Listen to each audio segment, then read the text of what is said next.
काम करता था और उसकी बिरयानी इतनी फेमस थी कि दूर दूर से लोग उसकी बिरयानी खाने आते थे। वो अपने ग्राहकों से बिल्कुल दोस्तों जैसा व्यवहार करता था। किसी की प्लेट में एक्स्ट्रा रायता डाल देता तो किसी की पसंद के हिसाब से मसाला कम ज्यादा कर देता। अरे राम प्रसाद भाई, आज तो फिर से बहुत भीड़ है। हाँ भाई, ये सब आपकी दुआओं का असर है। जरा सा इंतजार करिए, बस फिर आपके लिए एक प्लेट बिरयानी तैयार करता हूँ। अरे भाई साहब, इनके यहाँ हमेशा ही भीड़ रहती है।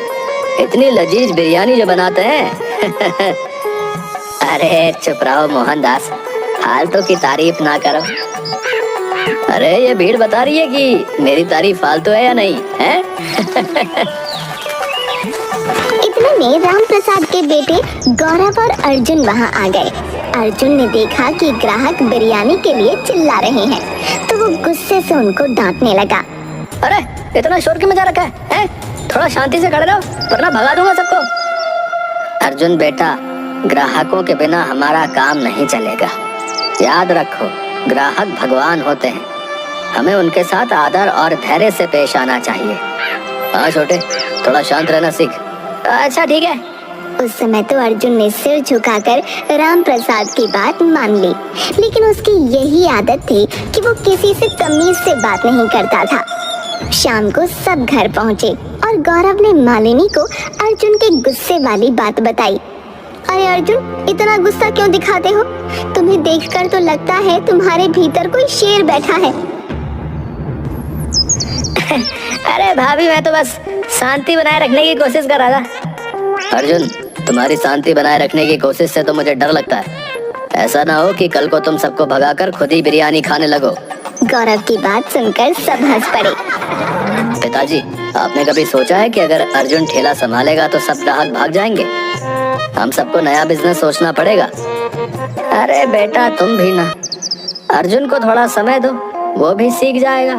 अचानक इसी हंसी मजाक के माहौल के बीच राम प्रसाद की तबीयत बिगड़ने लगी। उसका चेहरा पीला पड़ गया। गौरव और अर्जुन ने उसे सहारा दिया।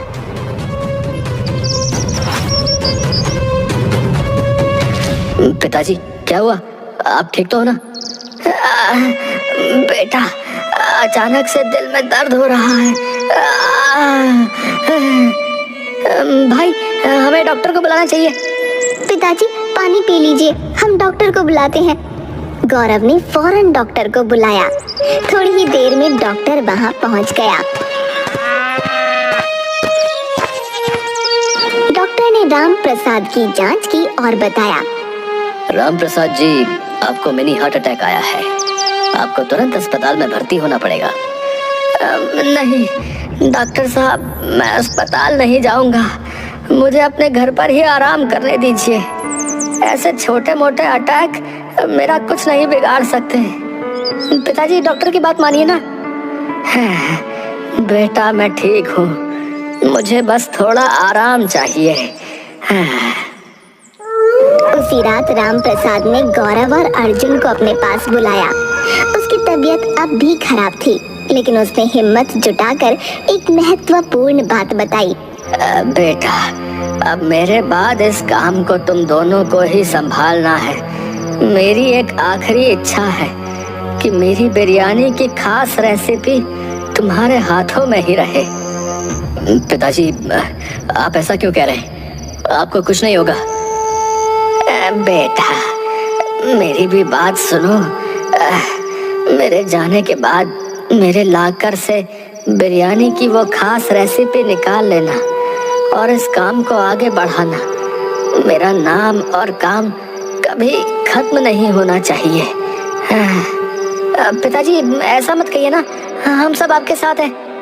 अगली सुबह जब सब जागे तो देखा कि राम प्रसाद का देहांत हो चुका है।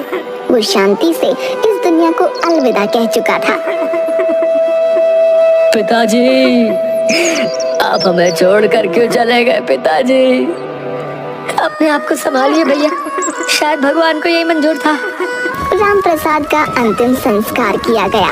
उसके परिवार के साथ साथ उसके ग्राहक भी बहुत दुखी थे और इसी वजह से उसके अंतिम संस्कार में बहुत भीड़ इकट्ठा हो गई थी।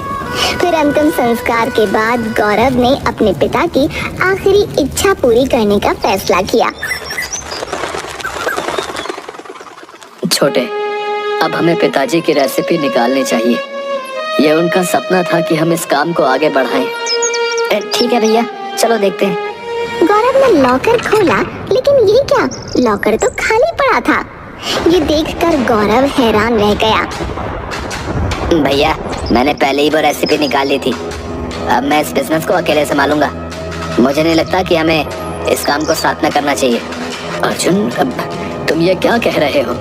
ये पिताजी का सपना था कि हम दोनों साथ मिलकर इस काम को आगे बढ़ाएं। ओ भैया, अब ये रेसिपी मेरी है, समझे? मैं इस बिजनेस को अकेले संभालूंगा और सारे पैसे भी अकेले ही कमाऊंगा। अर्जुन, तुम बहुत बड़ी गलती कर रहे हो। पिताजी ने तुम दोनों को मिलकर काम करने को कहा था। मुझे किसी की सलाह की जरूरत नहीं है, समझी? अब मैं अपने तरीके से काम करूंगा। गौरव और अर्जुन के बीच काफी बहस हुई और अंत में अर्जुन ने गौरव को धक्का दिया और रेसिपी लेकर वहां से चला गया। उसने अलग रहना शुरू कर दिया और राम प्रसाद की दुकान में ही बिरयानी बेचने लगा।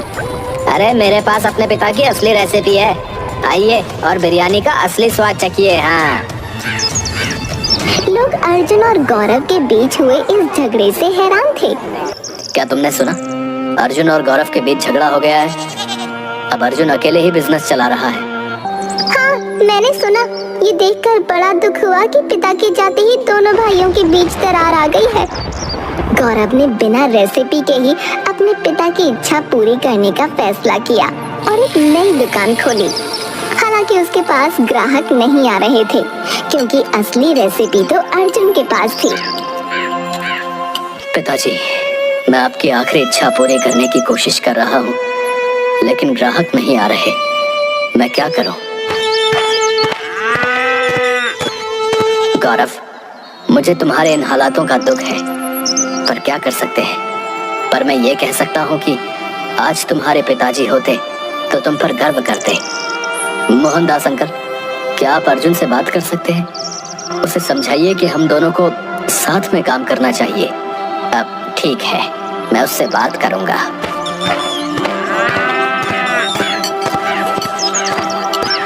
मोहनदास ने अर्जुन से बात की, लेकिन अर्जुन मानने को तैयार नहीं था। अर्जुन, गौरव के साथ मिलकर काम करो। ये तुम्हारे पिताजी की इच्छा थी। ऐसे सब अकेले हथियार लेना सही नहीं है। अरे, फालतू ज्ञान मत दो अंकल, समझ रहे हो? जाओ यहाँ से। काम के समय दिमाग की हटा रहे हो। मोहनदास समझ गया कि अर्जुन किसी की सुनने वाला नहीं है। अर्जुन की दुकान पर ग्राहकों की भीड़ लगी हुई थी, लेकिन उसका बर्ताव खराब होता जा रहा था। वो ग्राहकों से बहुत बेहूदे और अभद्र तरीके से पेश आ रहा था। अरे भाई साहब, थोड़ा रायता और डाल दीजिए। खाने आए तो चुपचाप खाओ ना, वरना ऐसे दफा हो जाओ। ऐसा क्यों बोल रहे हो? हम तो पैसे देकर खा रहे हैं भाई। पैसे देके खा रहे हो, इसका मतलब ये नहीं है कि तुम राजा हो गए हैं। एक शब्द और बोला तो थप्पड़ बजा दूंगा, बता रहा हूँ। भाई, इसमें मसाला कम है, थोड़ा और डाल दो। मसाला चाहिए तो घर से लाकर डाल दो ना। यहाँ कोई तुम्हारे नौकर नहीं लगे हुए कि तुम्हारी हर फरमाइश पूरी हो। ग्राहक अर्जुन के व्यवहार से तंग आ चुके थे, लेकिन बिरयानी की लत के कारण मजबूर होकर वहीं खा रहे थे। यार, ये अर्जुन तो पागल हो गया है। ऐसे बिरयानी खाने का क्या फायदा जब इज्जत ही नहीं रह गई। हाँ, पर क्या करें यार, इसकी बिरयानी का स्वाद ही ऐसा है कि छोड़ नहीं सकते। तुम लोग राम प्रसाद के बड़े बेटे गौरव की बिरयानी भी खा सकते हो। अरे, पर राम प्रसाद की बिरयानी की असली रेसिपी तो अर्जुन के पास है। हाँ, वो बात सही है, पर बिरयानी तो गौरव को भी बनानी आती है। एक बार खाकर तो देखो। और सबसे अहम बात तो यह है कि उसके पास तुम्हें बिरयानी के लिए इंतजार नहीं करना और ना ही अपनी बेइज्जती करानी पड़ेगी। हाँ, वैसे बात तो सही है। कुछ लोग गौरव की दुकान पर पहुंचते हैं। भाई, सुना है तुम्हारे यहाँ भी बिरयानी मिलती है? हाँ बिल्कुल, आइए बैठिए। यहाँ आपको अच्छा खाना और अच्छी सेवा मिलेगी। ये सुनकर अच्छा लगा। उस अर्जुन के व्यवहार से तो हम तंग आ चुके भैया। ये लीजिए, खाकर बताइए कैसी है।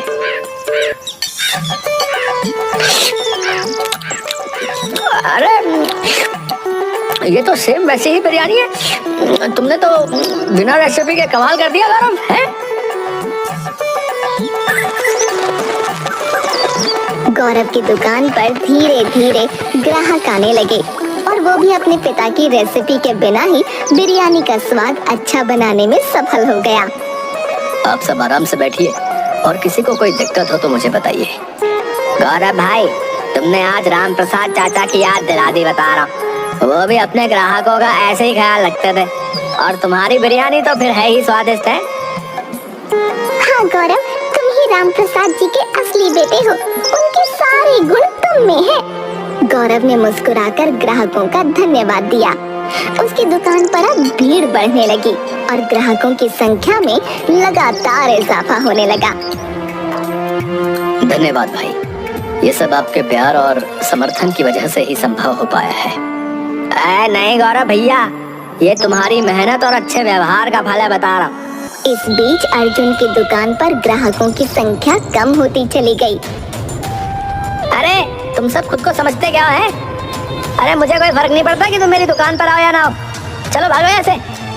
अरे अर्जुन, हम यहाँ बिरयानी खाने आए हैं, गालियाँ सुनने नहीं। अरे मुझे तुम्हारी कोई परवाह नहीं है, चलो जाओ जहाँ जाना है तुम्हें। अर्जुन की दुकान अब लगभग खाली हो चुकी थी और गौरव की दुकान पर पहले से भी ज्यादा भीड़ थी। ग्राहक अब समझ चुके थे कि राम प्रसाद के असली गुण और उनकी विरासत गौरव में ही थी।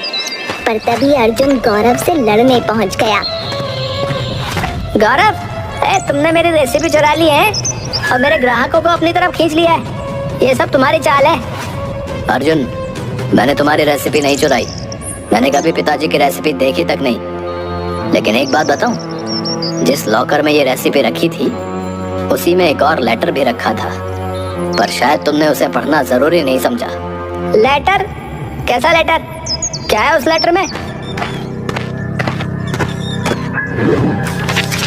मुझे उम्मीद है कि तुम लोगों को ये खास बिरयानी की रेसिपी मिल गई होगी, पर सच्चाई ये है कि इस बिरयानी की रेसिपी में कुछ भी खास नहीं है। ये हर दूसरी आम बिरयानी जैसी ही है, लेकिन खास पता है क्या है?